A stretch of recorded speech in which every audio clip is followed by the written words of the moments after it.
And then now from balasana, you're going to slide the hands forward again, but we're going to come into a prone position. So keep yourself coming forwards, forearms slide forwards, legs move back. You're going to be lying flat on the mat. Take your hands so that one hand comes onto the top of the other, and you rest your forehead on the back of the hands. The forehead can stay nice and relaxed down there. We're going to just work on the lower back. So shuffle a little bit through, wriggle a little bit through the hips. Release, making sure that you feel symmetrical on the mat. You feel quite comfortable. If you're on a hard floor, you might want to put your blanket underneath your hips. Just for a little bit of padding. Don't let it be uncomfortable. Good. And let's just work into our crocodile position. This is just about the feet, and it's just about changing the position of the ankles. So you're going to roll the feet out. So you're coming into a bit of a Charlie Chaplin, and then let the feet come in. So you're coming more into a pigeon position.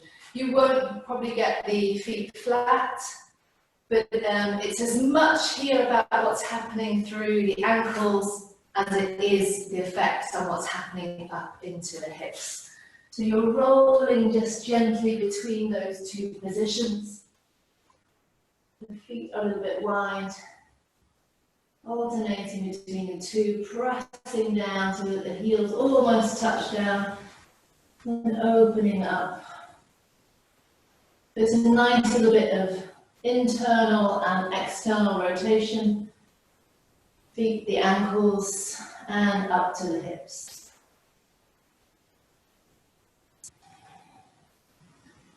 Good.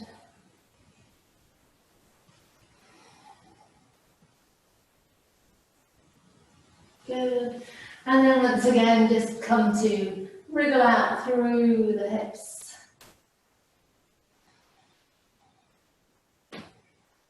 Lovely. And then we're going to come to our leg lift. So very safe way to start to strengthen into the lower back.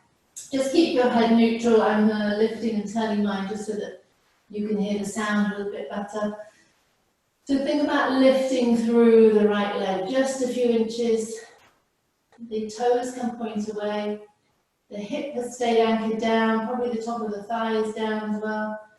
And you're sensing how that's feeling into the lower back.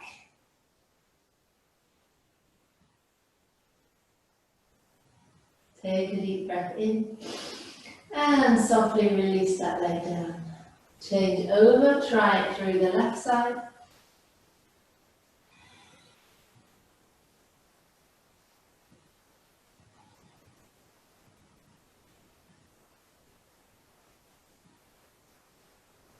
Take a breath in, release down. So if your lower back is feeling a little bit tender this morning,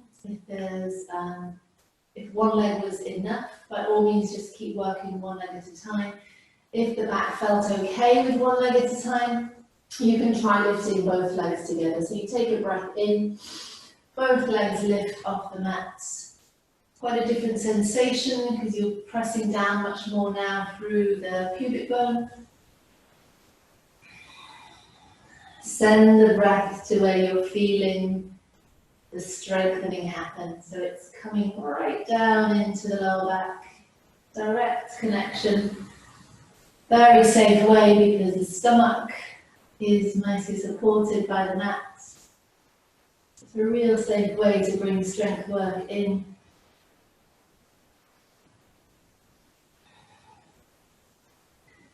Good. And whenever you're ready, taking that breath in and softly lowering down. Good. Once again, we're going for a little wobble of the jelly on the plate, as I call it. Nice. Okay, so we're going to leave the legs now down on the mat and work on the upper body. So slide your hands down the sides of the body. The palms are going to be facing up. Your forehead is down on the mat. Take a deep breath in As you breathe out, peel your nose, your chin, your chest off your mat and lift up. You're looking straight forwards. Fingertips are moving down towards your feet.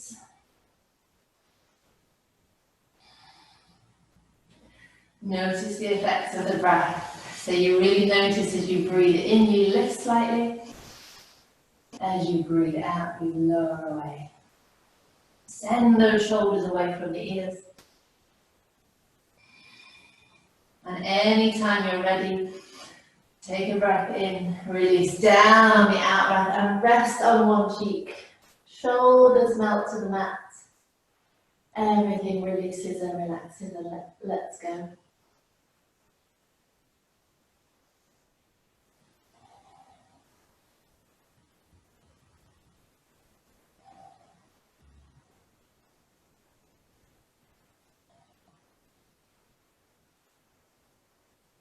Good.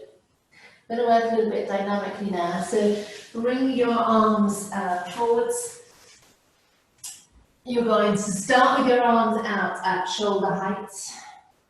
And we're going to do what I call a dynamic starfish. What on earth? So you're basically working quite directly to generate energy in the body.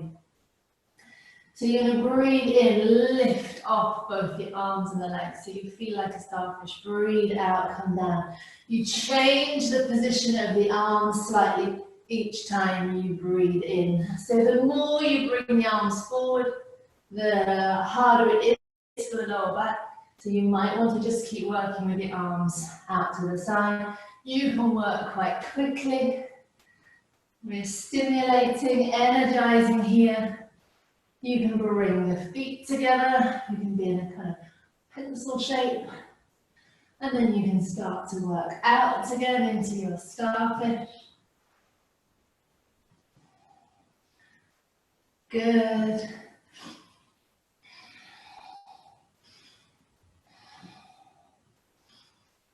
Can you feel the heat coming into the body? Dynamic work, real big strengthening work. So you probably like to just come out of it right now. To bring the arms back down to the side of the body, rest on the opposite cheek. And take some nice, slow, deep breaths. You may be aware of the heartbeat now. Maybe aware of the belly as it breathes more deeply, pressing against the mat.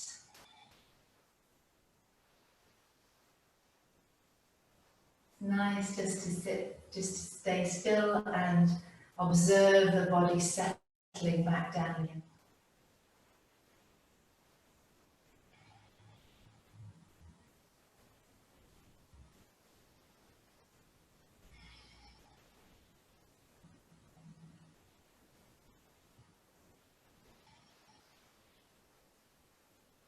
Good.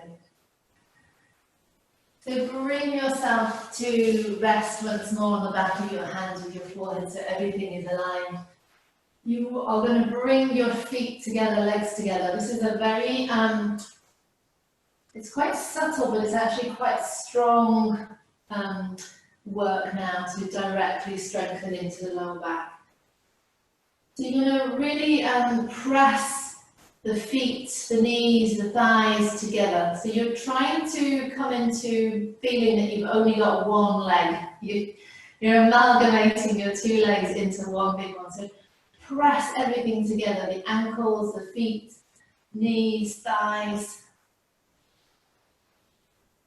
Good, so there's quite a strong line of energy working down the legs. Legs feel quite active. And then you're going to take a breath in.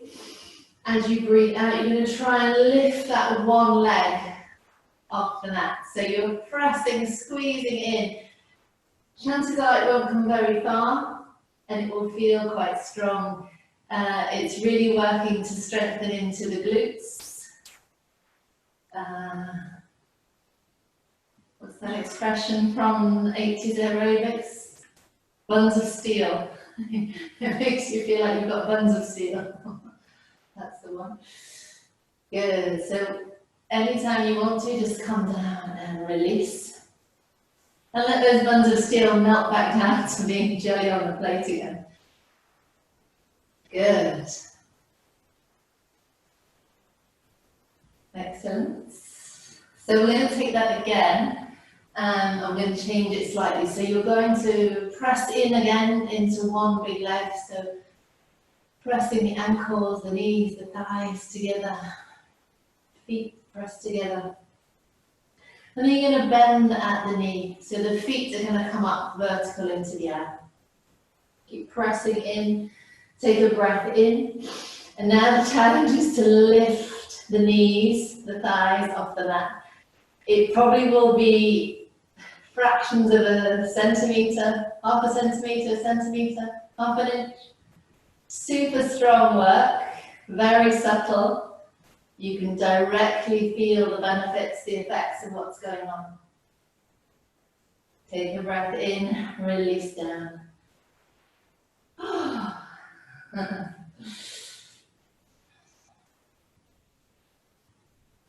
So we're going back in, either to straight legs or bent legs once more. Zipping the legs together, one big leg, raising up as much as you can, or as little as you can, I can probably say. Breathe.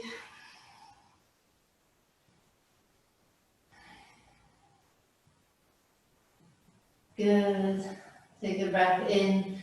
Release down, let everything melt. Bring the arms down beside the body, rest on one cheek. Check that you're nice and soft and loose through the hips.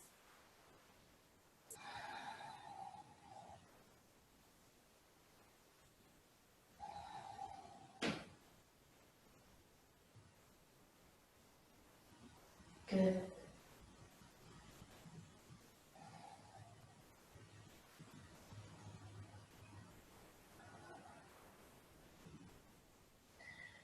And then you're going to see what it feels like to bring yourself back forwards and just lift up slightly into a bit of Sphinx position. So the arms, the forearms are down on the mat. They're parallel with the short side of the mat. You might have your elbows slightly forward of the shoulder or tucked under. And then just see how it feels to roll through the belly. So you're rolling the hips forward. You're lifting the chest, you're looking straight ahead.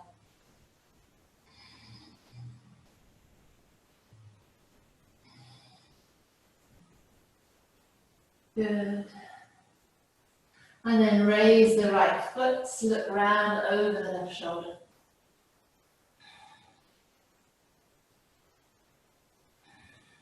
Take a breath in. Release that right foot down.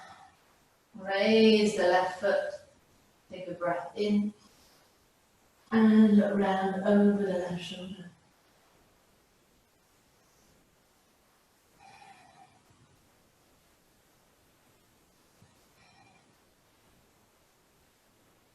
Good, take a breath in, release gently back round, and come down to rest on the other cheek, and again wriggle out through the buttocks.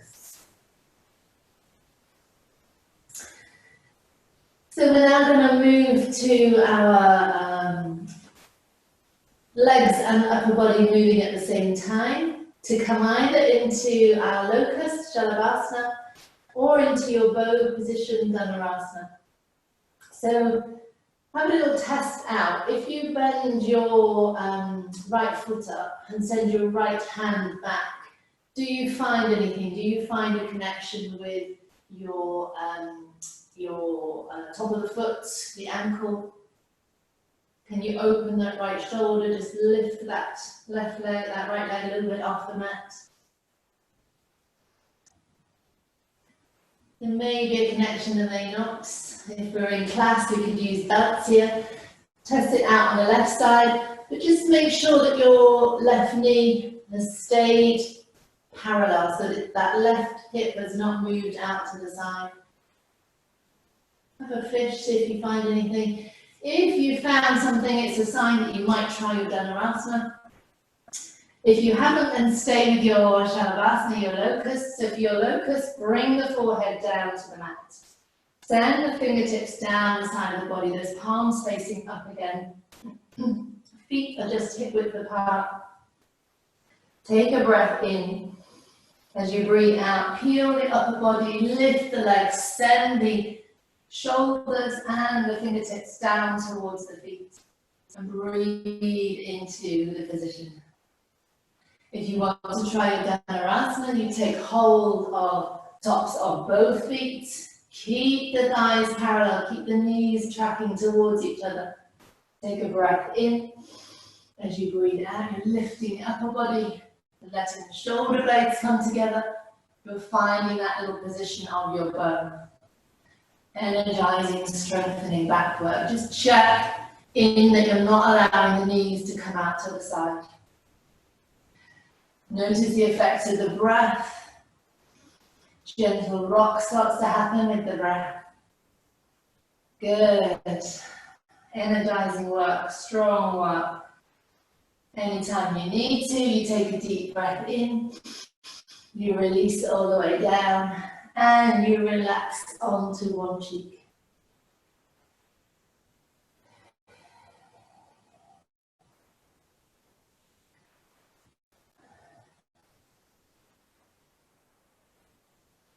And just have that slight wriggle through the buttocks, checking out the lower back is releasing. Good. Nice little sequence for strengthening the lower back. Nice and safe. So we're going to gently bring the hands underneath the shoulders.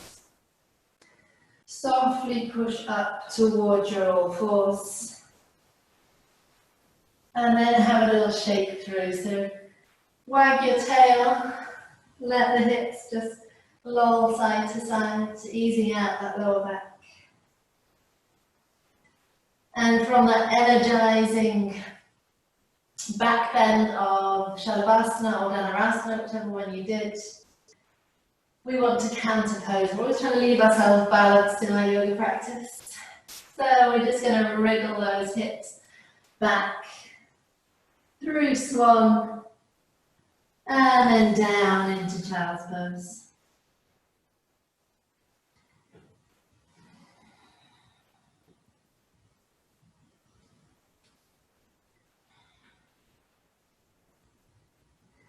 So our back bends are opening us up, they're energizing us, and our forward folds, such as balasana, quietening the energy down and drawing us in on ourselves.